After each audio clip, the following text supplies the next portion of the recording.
Terima kasih Anda masih bersama kami dalam Berita Banten. Bagi Anda yang baru saja bergabung, kami hadirkan kembali 3 berita utama hari ini.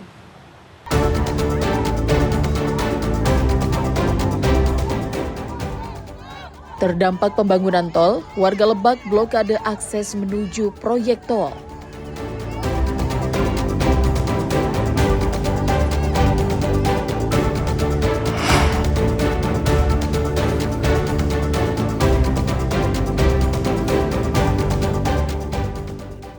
Harga emas naik, omset pedagang di Pandeglang turun.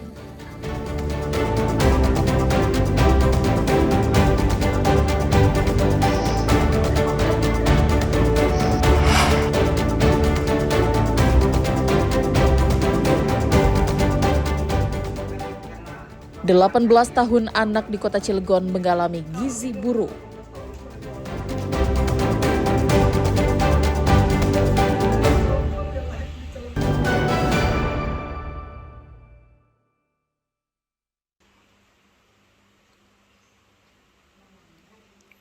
Cuma kan karena Bapak Saka ini kan awal kan cuma itu, dia kan Beginilah kondisi Raffi Muhammad Arif pribadi, anak pertama dari pasangan Aprilina dan Yoki Romiadi, warga Kampung Barokah, Kelurahan Jombang Wetan, Kota Cilegon. Sudah 18 tahun lamanya sejak ia berusia 8 bulan divonis mengalami masalah pada bagian syaraf otak hingga akhirnya mengalami gizi buruk.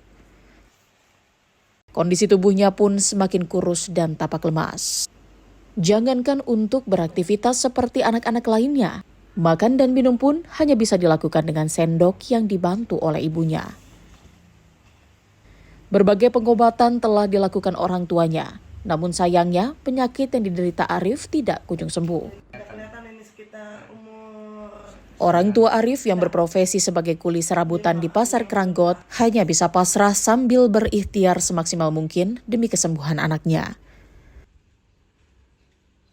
Mereka juga berharap kondisi anaknya bisa membaik sambil berharap adanya bantuan dari pemerintah daerah setempat. Kemarin sempat palingan tuh makan, pipis, udah gitu aja. Bahkan dia kalau malam tuh nggak pernah tidur. karena obatnya nggak dikasih itu Pak. Kalau makan sekarang pakai sendok. Kalau dulu kan bisa minum dot nih, susu pakai dot. Dianya posisi kan didudukin, bisa. Tapi sekarang tuh nggak bisa lagi. Karena makan, minum juga apa-apa pakai sendok. Aktivitas Terakhir dokter bilangnya ada gangguan di fungsi saraf otak belakang. Sebelum pada akhirnya divonis gizi buruk. Dan akhirnya iya, gitu Bu. Kedepannya kita harus bantu ya terkait apa yang diinfokan oleh ibunya bahwa untuk menghidupkan BPJS ya kita bantu dinas kesehatan mau ke sini ya tentunya diambil dulu diagnosanya supaya BPJS-nya bisa pulih kembali atau bisa dihidupkan kembali. Artinya upaya terus dilakukan Pak ya? Upaya terus dilakukan untuk masyarakat kami ya yang kondisinya harus dibantu. Ini kan udah lama juga Pak. Ini Bapak juga baru tahu informasinya. Ini gimana Pak? Baru tahu informasinya, kebetulan nih ibunya tertutup ya, orang tuanya ya tidak mau melapor. Artinya hari ini saya mendapatkan info yang utuh daripada ya saya ngecek ke lokasi tersebut atau rumah yang punya anak disabilitas yang harus dibantu. Persoalan ini seharusnya tidak terjadi di kota Cilegon yang merupakan daerah industri padat modal. Sudah seharusnya pemerintah melakukan intervensi bagi kesehatan warganya agar semakin baik lagi. Ariel Maranus dan Aji Ramadan melaporkan dari kota Cilegon.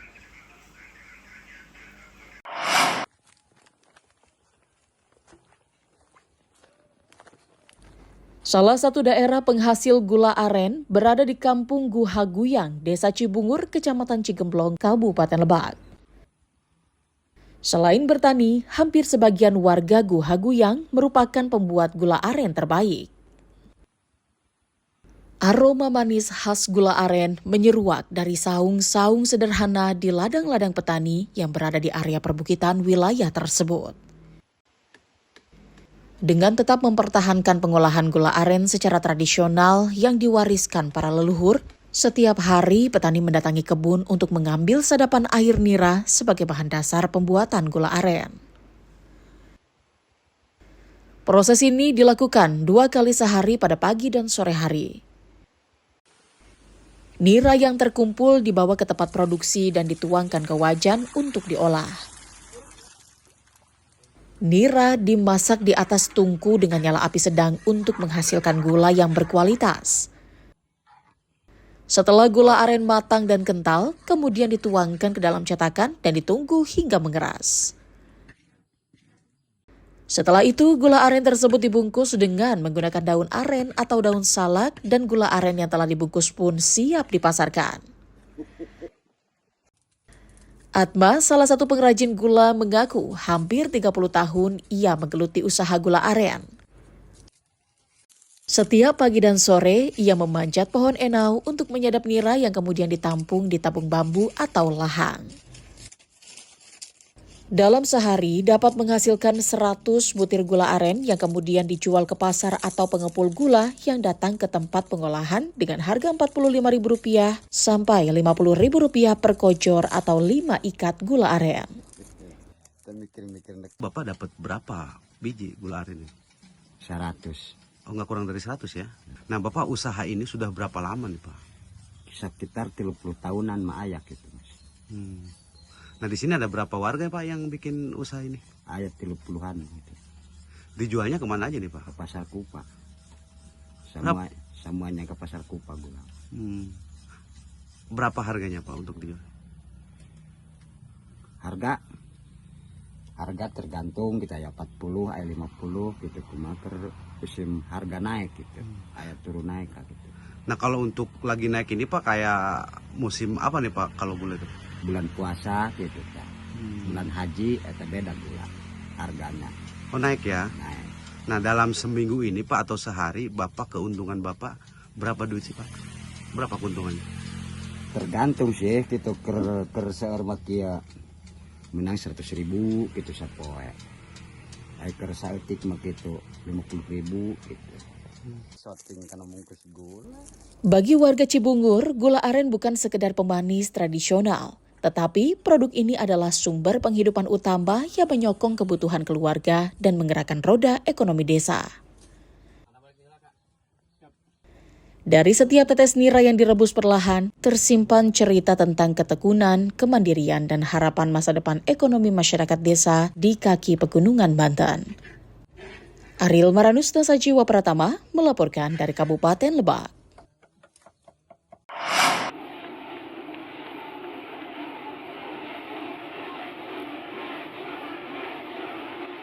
Seperti inilah kemeriahan parade kolosal ngarengkong atau memikul padi yang dilakukan masyarakat adat Kasepuhan Banten Kidul pada pagelaran Festival Multatuli 2025.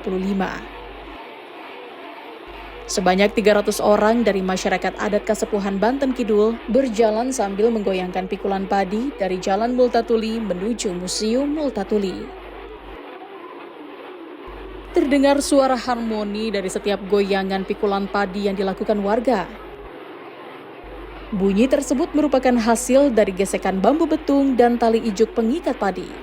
Bunyi ini merupakan harmoni antara para petani dengan ekosistem alam dan lingkungannya. Menurut pihak panitia, pada tahun ini kegiatan Festival Multatuli menampilkan ragam tradisi budaya khas masyarakat Kabupaten Lebak yang sudah dikenal.